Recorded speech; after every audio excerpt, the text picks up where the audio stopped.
Hema committee report പുറത്തു വന്നതോടെ AMMA എന്ന സംഘടനയുടെ ജനറൽ സെക്രട്ടറി ആയിരുന്ന സിദ്ദിഖിന് രാജിവെക്കേണ്ടി വന്നു. ചലച്ചിത്ര അക്കാദമി ചെയർമാനായ രഞ്ജിത്തിന് സ്ഥാനമൊഴിയേണ്ടി വന്നു. മുകേഷ് എന്ന് പറയുന്ന കൊല്ലത്തിൻ്റെ ജനപ്രതിനിധി, അദ്ദേഹം സ്വാഭാവികമായി MLA സ്ഥാനം രാജിവെക്കേണ്ടതല്ലേ എന്ന് CPM നിലപാടെടുക്കുന്നത്. അങ്ങനെ മുകേഷ് രാജിവെക്കേണ്ട കാര്യമൊന്നുമില്ല. വിൻസെൻ്റ്, അതുപോലെ തന്നെ എൽദോസ് കുന്നപ്പള്ളി തുടങ്ങിയ കോൺഗ്രസ് നേതാക്കൾക്കെതിരെ ഇത്തരത്തിൽ ആരോപണങ്ങൾ ഉയർന്നിരുന്നു എന്ന് പറഞ്ഞിരുന്നു.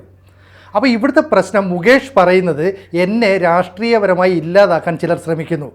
ഒരു സിനിമയുമായി ബന്ധപ്പെട്ട് പ്രവർത്തിക്കുന്ന സ്ത്രീകളാണോ മുകേഷിനെ രാഷ്ട്രീയപരമായി ഇല്ലാതാക്കുന്നത്?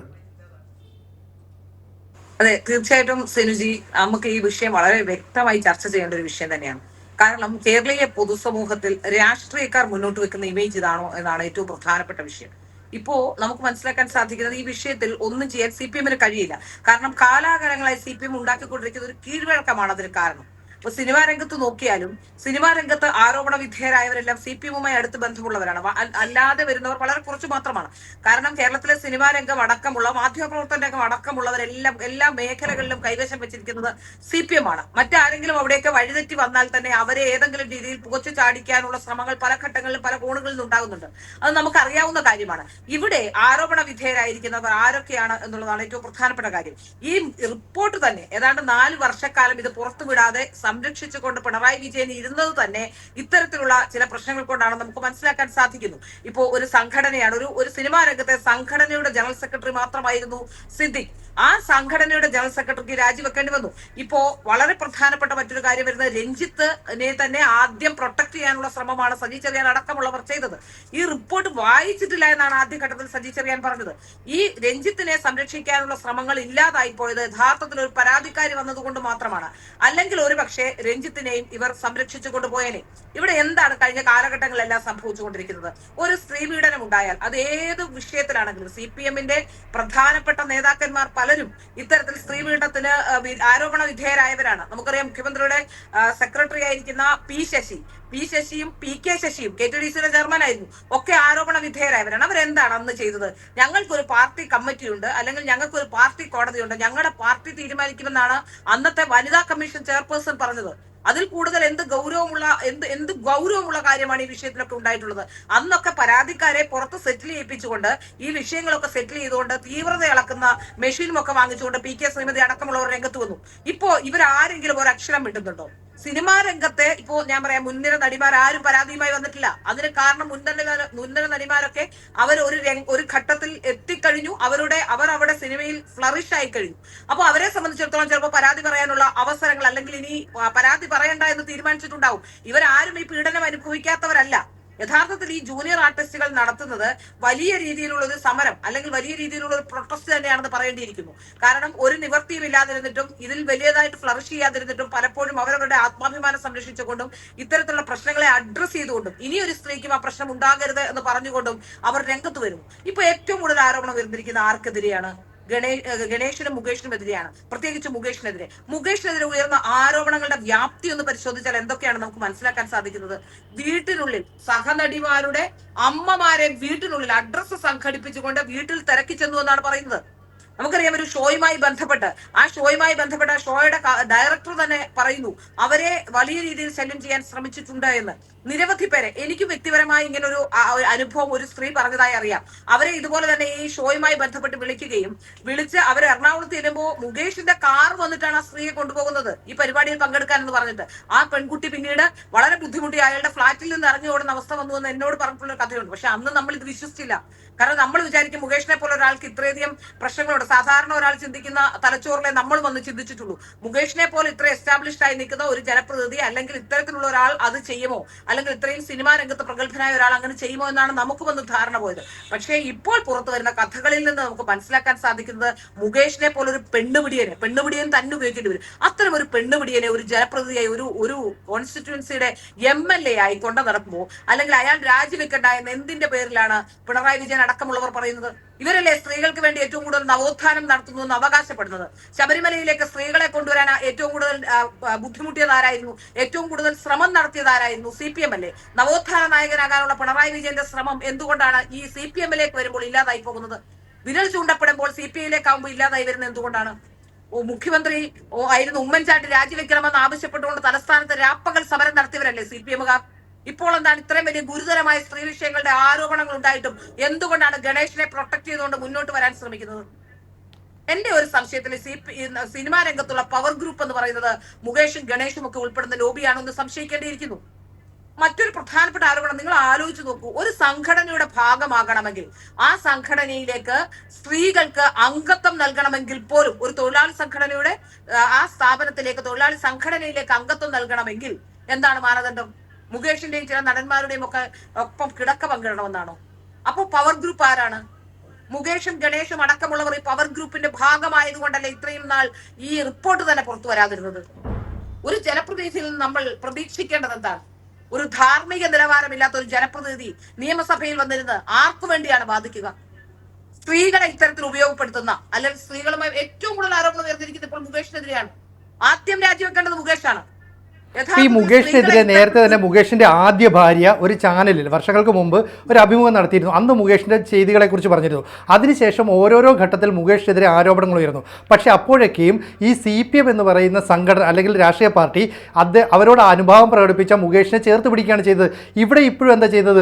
വോട്ട് ബാങ്ക് രാഷ്ട്രീയം എന്ന നിലയിൽ CPM-ന് അപകീർത്തികരമായ നിലപാടുകൾ ഉണ്ടാകും എന്ന് കരുതുന്നത് വരെ CPM ഈ മുകേഷിനെ ചേർത്ത് പിടിക്കും. അതുവരെ രാഷ്ട്രീയപരമായി തന്നെ തകർക്കാൻ ശ്രമിക്കുന്നു, സിനിമയിൽ തന്നെ തകർക്കാൻ ശ്രമിക്കുന്നു എന്ന ആരോപണങ്ങളെയൊക്കെ ചേർത്ത് പിടിക്കാനായിരിക്കില്ലേ CPM ഇനിയും ശ്രമിക്കുക? സിനുജി, എന്റെ ഒരു ധാരണ ഇപ്പോൾ CPM ഒരു തിരുത്തൽ രേഖയൊക്കെ അവതരിപ്പിച്ച് തിരുത്തൽ വാദത്തിലേക്ക് പോകുന്നു എന്നൊക്കെയാണ് പറയുന്നത്. പക്ഷേ ഇപ്പോൾ തന്നെ ഈ മുകേഷും ഈ ഗണേഷുമായി ബന്ധപ്പെട്ട വിഷയങ്ങൾ പുറത്തു വരാൻ പോലും കാരണം നമ്മൾ ആലോചിച്ചാൽ ഇരയും വേട്ടക്കാരുമായി നിൽക്കുന്നവരെല്ലാം തന്നെ CPM-കാരാണ്. CPM-ൽ തന്നെ ഈ പണ്ടുണ്ടായിരുന്ന എന്താണ്, VS അച്യുതാനന്ദനും പിണറായി വിജയനും തമ്മിലുള്ള വ്യക്തിപരമായ പ്രശ്നങ്ങളായിരുന്നെങ്കിൽ ഇപ്പോൾ ഒരു ഐഡിയോളജിയുമായി ബന്ധപ്പെട്ട ഐഡിയോളജിയിലെ തന്നെ രണ്ട് വിഭാഗങ്ങൾ തമ്മിൽ ഇപ്പോൾ കലഹിക്കുന്നുണ്ടെന്നാണ് നമുക്ക് മനസ്സിലാക്കാൻ സാധിക്കുന്നത്.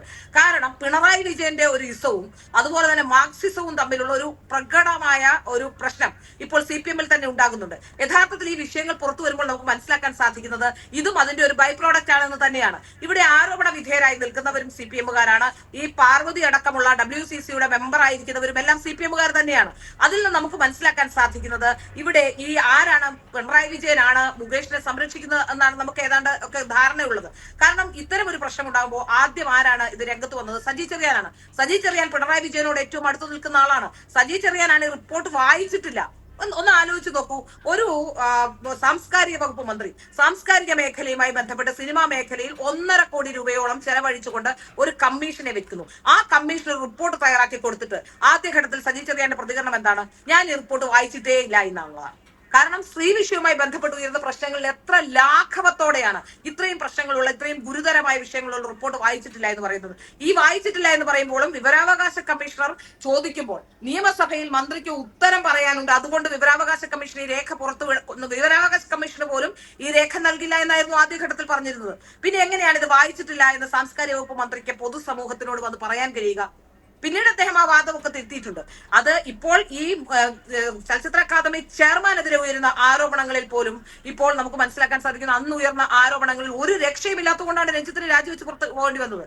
ഇതിനു മുമ്പ് മറ്റൊരു പ്രശ്നം ഉണ്ടായിരുന്നു. വളരെ ഗുരുതരമായ ഒരു കുറ്റകൃത്യം എന്ന രീതിയിൽ നമ്മൾ കാണുന്ന പോക്സോ കേസിലടക്കം പ്രതിയായ ചലച്ചിത്ര അക്കാദമി ചെയർമാനെ ഇവർ സംരക്ഷിച്ചില്ലേ? ആ ചലച്ചിത്ര അക്കാദമി ചെയർമാൻ ഒരു ചാനലിന്റെ മുന്നിൽ വന്ന് ഞാൻ ആ കേസൊക്കെ സെറ്റിൽ ചെയ്തു എന്നാണ് പറഞ്ഞത്. എത്ര നിരുത്തരവാദപരമായ സമീപനമാണ് കേരളത്തിലെ സ്ത്രീകളോട് ഇടതുപക്ഷ സർക്കാരിന്റെ സമീപനം എന്നാണ് ഇപ്പോൾ നമുക്ക് മനസ്സിലാക്കാൻ സാധിക്കുന്നത്. കേരളത്തിലെ സ്ത്രീകളെ ഇത്തരത്തിൽ ദുരുപയോഗം ചെയ്തിട്ട് പോലും, കേരളത്തിൽ സ്ത്രീകളാണ് പുരുഷന്മാരെക്കാട്ടിൽ കൂടുതൽ, എന്തുകൊണ്ടാണ് ഇത്തരത്തിൽ ദുരുപയോഗം ചെയ്യപ്പെടുന്ന സ്ത്രീകളുടെ വിഷയങ്ങൾ അഡ്രസ് ചെയ്യപ്പെടാത്തത്? നമ്മളിപ്പോ പറയും, ഇപ്പൊ നിരവധി പരാതികൾ വരുന്നുണ്ട്. അതിൽ ജെനുവിനായ പരാതികളും ഉണ്ടാകും, ജെനുവിൻ അല്ലാത്ത പരാതികളും ഉണ്ടാകും. പക്ഷെ അതുകൊണ്ടൊന്നും അവരുടെ പാസ്റ്റ് കൊണ്ടോ, അല്ലെങ്കിൽ അവർ മോശപ്പെട്ട സ്ത്രീകളായിരുന്നു, അല്ലെങ്കിൽ അവർ ഏതെങ്കിലും എക്സ്ട്രാ നടിമാരായിരുന്നു, അവരേതെങ്കിലും സിനിമയിൽ അഭിനയിച്ചിട്ടുണ്ട്, മോശം രംഗങ്ങളിൽ അഭിനയിച്ചിട്ടുണ്ട് എന്നൊന്നും പറയുന്നത് കൊണ്ട് ഒരു സ്ത്രീക്ക് ഒരു സിനിമാ സെറ്റിലോ റോഡിലോ വീടിനകത്തോ പോലും ജീവിക്കാൻ കഴിയാത്ത സാഹചര്യം ഉണ്ടാക്കുന്ന ജനപ്രതിനിധി, ആ ജനപ്രതിനിധി എന്താണ് പറയുന്നത്? അദ്ദേഹത്തെ സംരക്ഷിച്ചുകൊണ്ട് എത്ര കാലം മുന്നോട്ട് പോകാൻ കഴിയും? ഈ വനിതാ IPS ഉദ്യോഗസ്ഥരടക്കമുള്ള ഒരു പ്രത്യേക വിങ്ങിനെ ഇത് അന്വേഷിക്കാനായിട്ട് നിയോഗിച്ചിട്ടുണ്ട്.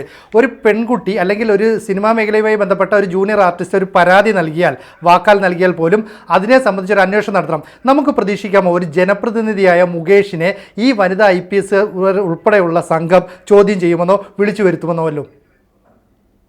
തീർച്ചയായും അതിനുള്ള സാധ്യതകളില്ല. ഇപ്പൊ എനിക്ക് മനസ്സിലാക്കാൻ സാധിക്കുന്നത് ഈ കമ്മീഷൻ പോലും ഈ വിഷയങ്ങൾ തണുപ്പിക്കാൻ വേണ്ടി വെച്ചിരിക്കുന്ന ഒരു കമ്മീഷനാണെന്നാണ് മനസ്സിലാക്കാൻ സാധിക്കുന്നത്. ഇപ്പൊ ഒരു സ്പെഷ്യൽ ഇൻവെസ്റ്റിഗേഷൻ ടീമിനെ കോൺസ്റ്റിറ്റ്യൂട്ട് ചെയ്യുമ്പോൾ അത് കാണേണ്ട ആഭ്യന്തര സെക്രട്ടറി ആരാണ്? ആഭ്യന്തര സെക്രട്ടറി ആരോപണ വിധേയനായ ഒരാളാണ്. അപ്പൊ നമുക്ക് മനസ്സിലാക്കാൻ സാധിക്കും 2 ജൂനിയർ പോലീസ് ഓഫീസർമാരെ അർദ്ധരാത്രിയിൽ പ്രളയ സമയത്ത് രാത്രിയിൽ വിളിച്ച് ശല്യം ചെയ്യുകയും അവർ വളരെ വ്യക്തമായി തന്നെ വാട്സപ്പ് ഗ്രൂപ്പുകളിൽ എന്നെ രാത്രി വിളിക്കരുതെന്ന് പറഞ്ഞ 2 IPS ഉദ്യോഗസ്ഥരുള്ള പരാതി കൊടുത്തിട്ടുള്ള സ്ഥലത്താണ് ആഭ്യന്തര സെക്രട്ടറി ഇരിക്കുന്നത്. ആ ആഭ്യന്തര സെക്രട്ടറിയാണ് റിപ്പോർട്ട് കാണേണ്ടത്. 1. 2, ഈ വിഷയത്തിൽ എങ്ങനെയാണ് ഇത് ഒരു FIR രജിസ്റ്റർ ചെയ്യാതെ ഒരു കേസുമായി മുന്നോട്ട് പോകുന്നത് എങ്ങനെയാണ്? 1, ഇരകളാക്കപ്പെട്ടവരെ സമൂഹത്തിന്റെ മുന്നിൽ മോശക്കാരാക്കാനും താറടിച്ച് കാണിക്കാനും നടത്തുന്ന ശ്രമങ്ങൾ. ഇപ്പോ പലരും വന്നിട്ട് ഞാൻ അങ്ങനെ സംഭവിച്ചിട്ടില്ല, അവർക്കെതിരെ കേസ് കൊടുക്കുമെന്നാണ് പറയുന്നത്. അപ്പോ അങ്ങനെയുള്ള ശ്രമങ്ങൾക്കിടയിൽ മുഖ്യമന്ത്രിയും മന്ത്രിമാരും അടക്കമുള്ളവർ ഇവർക്ക് നിൽക്കുന്ന ഒരു സ്ഥലത്ത് ഇതിൽ എന്ത് നടപടി ഉണ്ടാകുമെന്നാണ് പ്രതീക്ഷിക്കുന്നത്? ഒരു ശതമാനം പോലും സ്ത്രീകളോട് ഒരു സമീപനം, ഒരു വൃത്തിയായ മാന്യതയുള്ള സമീപനമല്ല CPM-ന്റേത്. കാരണം ആദ്യം തന്നെ ഇതൊരു കമ്മീഷനാക്കാമായിരുന്നു. എന്തുകൊണ്ടാണ് ഇത് കമ്മീഷനാക്കാതെ കമ്മിറ്റിയായി രൂപപ്പെട്ടത്? അന്ന് സിനിമാ രംഗത്തുണ്ടായ പ്രശ്നങ്ങളെ അഡ്രസ് ചെയ്യണമെന്ന് പറഞ്ഞുകൊണ്ട് സ്ത്രീകളുടെ ഇതേപോലെ തന്നെ സ്ത്രീകളുടെ വ്യാപകമായ എതിർപ്പുണ്ടായപ്പോഴും അവർ ധൈര്യമായി ഉറച്ചു നിന്നപ്പോഴും മാത്രം ഉണ്ടാക്കിയ ഒരു കമ്മിറ്റിയാണിത്. ഈ കമ്മിറ്റിയിൽ ഫാക്ട് ഫൈൻഡിംഗ് നടത്തിയിട്ടില്ല എന്ന് പറഞ്ഞുകൊണ്ടും ഈ കമ്മിറ്റി റിപ്പോർട്ട് കൊടുത്തിട്ട് തന്നെ ഗുരുതരമായ ആരോപണം ഉണ്ടായിരുന്ന ആ കമ്മിറ്റി റിപ്പോർട്ട് തന്നെ 4 വർഷം പൂർത്തിവെച്ചു.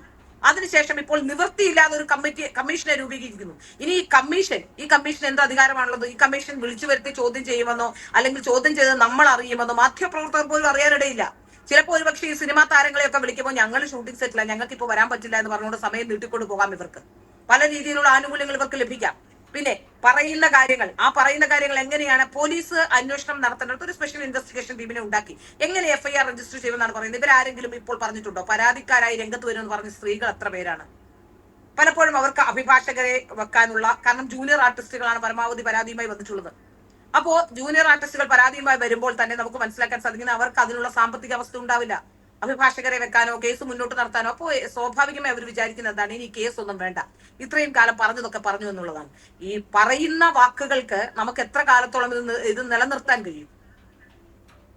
ഈ മുകേഷിനെതിരെ ഇത്തരം ആരോപണങ്ങൾ ഉന്നയിച്ചുകൊണ്ട് രംഗത്തേക്ക് ആളുകൾ വരുന്നുണ്ട്, സ്ത്രീകൾ വരുന്നുണ്ട്. പക്ഷേ ഇതുവരെ ഇതുമായി ബന്ധപ്പെട്ട ഒരു പരസ്യമായ നിലപാട് സ്വീകരിക്കാൻ മുകേഷ് തയ്യാറായിട്ടില്ല. ആകെ പറഞ്ഞത് തന്നെ രാഷ്ട്രീയമായി തകർക്കാനായിട്ട് ശ്രമിക്കുന്നു എന്നുള്ളത് മാത്രമാണ്. ഇനിയും നമുക്ക് പ്രതീക്ഷിക്കാമോ മുകേഷ് ഇതിന് കൃത്യമായ ഒരു മറുപടിയുമായി പറഞ്ഞ് പരസ്യമായി മാധ്യമങ്ങൾക്ക് മുന്നിലേക്ക് വരുമെന്ന്? മുകേഷിനെ ആര് രാഷ്ട്രീയപരമായി തേജോവധം ചെയ്യുന്നുവെന്നാണ്? കോൺഗ്രസ്സുകാരാണോ? മുകേഷ് വ്യക്തമാക്കണം. ഇവിടെ ആരാണ് പരാതിക്കാർ? ഏതെങ്കിലും കോൺഗ്രസ്സുകാരാണോ? ഏതെങ്കിലും BJP-ക്കാരാണോ? ഏതെങ്കിലും രാഷ്ട്രീയക്കാരാണോ? ഇവിടെ ഇവര് ആരുമല്ല, സിനിമാ രംഗത്തുള്ള സ്ത്രീകളാണ് പരാതിക്കാർ. എങ്ങനെയാണ്, ആരാണ് രാഷ്ട്രീയപരമായി തേജോവധം? ഒരു 2 വാക്കിൽ രാഷ്ട്രീയക്കാർക്കെല്ലാം പറയാൻ കഴിയുന്ന ഒരു വാചകമാണത്. എന്നെ രാഷ്ട്രീയപരമായി തേജോവധം ചെയ്യാൻ ശ്രമിക്കുന്നു എന്ന്. അതൊരു വെറും വാക്ക് മാത്രമാണെന്ന് ആർക്കാണ് അറിയാത്തത്? അവരുടെ മുകേഷിന്റെ സംഘടനയുടെ തന്നെ ഭാഗമായിരുന്ന, മുകേഷിന്റെ സഹപ്രവർത്തകരായിരുന്ന, മുകേഷിന്റെ അമ്മയിൽ തന്നെ അംഗത്വം വേണമെന്ന് പറഞ്ഞു നടന്നിരുന്ന, അല്ലെങ്കിൽ ആ സിനിമയുടെ ഭാഗമായിരുന്ന സ്ത്രീകളല്ലേ ഇപ്പോ ആരോപണം ഉന്നയിച്ചുകൊണ്ട് വരുന്നത്? മുകേഷിനെതിരെ ഏതെങ്കിലും BJP-ക്കാർ പറഞ്ഞു? ഇത് പറഞ്ഞ ശേഷമല്ലേ രാഷ്ട്രീയക്കാർ രംഗത്ത് വരുന്നത്? ഇതിന്റെ ഗൗരവം മനസ്സിലാക്കിക്കൊണ്ട് രാജിവെക്കണമെന്ന് ആവശ്യം ഉന്നയിക്കുന്നത് ആരാണ്? രാഷ്ട്രീയക്കാരാണ്. അത് അവരുടെ ജോലി തന്നെയാണ്. ഇത്തരം ആരോപണങ്ങളുമായി വരുമ്പോൾ ആ ആരോപണങ്ങൾക്കെതിരെ പ്രതികരിക്കുക എന്നുള്ളത് രാഷ്ട്രീയക്കാരുടെ ജോലിയാണ്, പൊതുപ്രവർത്തകരുടെ ജോലിയാണ്, മാധ്യമപ്രവർത്തകരുടെ ജോലിയാണ്. അതിനെ തേജോവധം ചെയ്യുന്നുവെന്നും തന്നെ ഇല്ലാതാക്കാൻ ശ്രമിക്കുന്നു പറഞ്ഞിട്ട് കാര്യമില്ല. ഇത്രയേറെ ഗുരുതരമായ ആരോപണങ്ങൾ കഴിഞ്ഞ കാലഘട്ടങ്ങളിലെല്ലാം ഉണ്ടായി. നമുക്കറിയാം, മുകേഷിന്റെ ആദ്യ ഭാര്യയുമായി ബന്ധപ്പെട്ട വിഷയത്തിൽ അവർ നിരവധി ആരോപണങ്ങൾ ഇത്തരത്തിൽ മുന്നോട്ട് വെച്ചിരുന്നു. അന്ന് നമ്മളൊക്കെ ഈ വിഷയത്തിൽ കൂടുതൽ ഇടപെടാതിരുന്നത് അവരുടെ വ്യക്തിപരമായ വിഷയമാണ്. വ്യക്തിപരമായ ഒരു വിവാഹവുമായി ബന്ധപ്പെട്ട് അല്ലെങ്കിൽ ഒരു ഡിവോഴ്സുമായി ബന്ധപ്പെട്ട വിഷയങ്ങളിൽ അത്തരത്തിലുള്ള പല ആരോപണങ്ങളും ഉണ്ടാകും. അപ്പോ ആ ആരോപണമാണ് എന്ന് വിചാരിച്ചുകൊണ്ട് നമ്മൾ തള്ളിക്കളയുകയായിരുന്നു. രണ്ടാമത് മുകേഷിന്റെ ജീവിതത്തിലേക്ക് വന്ന സ്ത്രീ ആരോപണം ഉന്നയിച്ചില്ലെങ്കിലും അവർ അവിടെ നിന്നില്ല. അവരിപ്പോ ആരോപണം ഒന്നും ഉന്നയിക്കുന്നില്ലെങ്കിലും പോലും എന്തുകൊണ്ടാണ് രണ്ടാമത്തെ ഒരു വിവാഹബന്ധം തകർന്നത് എന്നുള്ളത് പോലും ഇപ്പൊ ചിന്തിക്കാൻ പറ്റുന്നില്ലേ? മനുഷ്യന് മനസ്സിലാകുന്നില്ലേ? അവരവരുടെ മാന്യത കൊണ്ടോ അല്ലെങ്കിൽ അവർക്കും ഇതുപോലെ തന്നെ നിരന്തരം പരാതി പറയാൻ കഴിയാത്തത് കൊണ്ടോ അവർ പരാതി പറയുന്നില്ല. അതിനപ്പുറത്തേക്ക് എന്താണ് സംഭവിച്ചിട്ടുള്ളത്? ഇവിടെ നമുക്ക് മനസ്സിലാക്കാൻ സാധിക്കുന്നത് മുകേഷ് ഇത്തരത്തിൽ നിരവധി പ്രവൃത്തികൾ ചെയ്തിട്ടുണ്ട്. ആ പ്രവൃത്തികളുടെ ഫലമാണ്. അല്ലാതെ ആരും രാഷ്ട്രീയക്കാർ മുകേഷിനെ വേട്ടയാടുന്നതല്ല. മുകേഷിനെ ഇപ്പോൾ വേട്ടയാടുന്നത് ചെയ്ത കർമ്മങ്ങളുടെ ആ ഒരു പ്രവൃത്തി, അദ്ദേഹം ചെയ്ത കർമ്മങ്ങളുടെ ഫലമാണ് അദ്ദേഹം അനുഭവിക്കുന്നത്. അല്ലാതെ മുകേഷിനെ ഒരു രാഷ്ട്രീയക്കാരും ഇവിടെ വേട്ടയാടുന്നില്ല. മുകേഷ് കഴിഞ്ഞ കാലഘട്ടങ്ങളിലെല്ലാം ജനപ്രതിനിധി ആയിരുന്നില്ലേ? ഇപ്പോഴാണോ, ജീവിതത്തിൽ ആദ്യമായിട്ടാണോ മുകേഷ് ആരോപണ വിധേയനാകുന്നത്? അപ്പൊ നമുക്ക് മനസ്സിലാക്കാൻ സാധിക്കുന്നത് ജനപ്രതിനിധി ആയിരുന്നപ്പോഴും ആരും തന്നെ വല്ലപ്പോഴും ഒക്കെ പുറത്തു പറഞ്ഞ കഥകൾ പോലും നമ്മൾ ആരും വിശ്വസിച്ചിട്ട് പോലുമില്ല. അതാണ് അവിടെ ഈ മുകേഷിനൊക്കെ വളമായത് തന്നെയാണ്. ഞാനൊരു കാര്യം ചോദിക്കട്ടെ, ഈ മുഖ്യമന്ത്രി എന്ത് തോന്നിവാസം എന്ന് തന്നെ പറയേണ്ടിയിരിക്കുന്നു. തോന്നിവാസമാണ് ഇപ്പോൾ കാണിച്ചുകൊണ്ടിരിക്കുന്നത്. 4.5 കൊല്ലം ഈ റിപ്പോർട്ട് പൂഴ്ത്തി വെച്ചപ്പോൾ എത്ര സ്ത്രീകൾ ഇതിൽ പീഡനത്തിന് വിധേയരായിട്ടുണ്ട്? ചിന്തിക്കേണ്ട വിഷയമല്ലേ? കഴിഞ്ഞ കാലഘട്ടങ്ങളിലെല്ലാം ഒരു 4.5 വർഷക്കാലം എത്ര സ്ത്രീകൾക്ക് പ്രശ്നമുണ്ടായിട്ടുണ്ടാവും? നേരെ മറിച്ച് അന്ന് മുഖ്യമന്ത്രി ഈ വിഷയത്തിൽ ഒരു മീറ്റിംഗ് എങ്കിലും വിളിച്ചു ചേർത്തുകൊണ്ട് ഇതൊക്കെ ഞാൻ അറിഞ്ഞിട്ടുണ്ട്, ഇത്തരത്തിലുള്ള പ്രശ്നങ്ങൾ ഇനി ഉണ്ടാവരുത് എന്ന് സിനിമാ സംഘടനകളോട് പറഞ്ഞിരുന്നുവെങ്കിൽ എത്ര സ്ത്രീകൾ രക്ഷപ്പെടുമായിരുന്നു? സത്യത്തിൽ സ്ത്രീ പീഡനത്തിന് കൂട്ടുനിൽക്കുന്ന ഒരു സർക്കാരല്ലേ ഇവിടെയുള്ളത്? സ്ത്രീകളെ പീഡിപ്പിച്ചാൽ ഈ മുകേഷ് ഈ ഒരു വിഷയത്തിൽ ഇടപെട്ട് കൃത്യമായ ഒരു മറുപടി നൽകുമോ ഇല്ലയോ എന്നുള്ളത് നമുക്ക് കാത്തിരുന്ന് കാണണം. എന്തായാലും ഒരു പാതിരാത്രിക്ക് ഒരു പ്രേക്ഷകൻ അല്ലെങ്കിൽ ഒരു ഫാനായ ഒരാൾ വിളിച്ചപ്പോൾ തന്നെ മുകേഷ് എങ്ങനെയാണ് പെരുമാറിയതെന്നും തിരിച്ച് മറുപടി പറഞ്ഞതെന്നൊക്കെ നമ്മൾ കണ്ടതാണ്. ഇവിടെയും ഈ സിനിമാ മേഖലയിലുള്ള സ്ത്രീകൾ ആരോപണം ഉന്നയിച്ച സ്ഥിതിക്ക് മുകേഷ് മറുപടി പറയാൻ നിർബന്ധിതനാകും. ഇവിടെ അറിയേണ്ട ഒരേ ഒരു കാര്യം, ജനപ്രതിനിധി എന്ന നിലയിൽ തൻ്റെ സ്ഥാനം അദ്ദേഹം രാജിവെക്കുക എന്നുള്ളതാണ്. അതെന്തായാലും നമുക്ക് കാത്തിരുന്ന് കാണാം. അതെ, തീർച്ചയായും. കൂടുതൽ വാർത്തകളും വിശേഷങ്ങളും നിങ്ങളിലേക്ക് എത്താൻ ABC മലയാളം സബ്സ്ക്രൈബ് ചെയ്യുക, ബെൽ ബട്ടണും അമർത്തുക.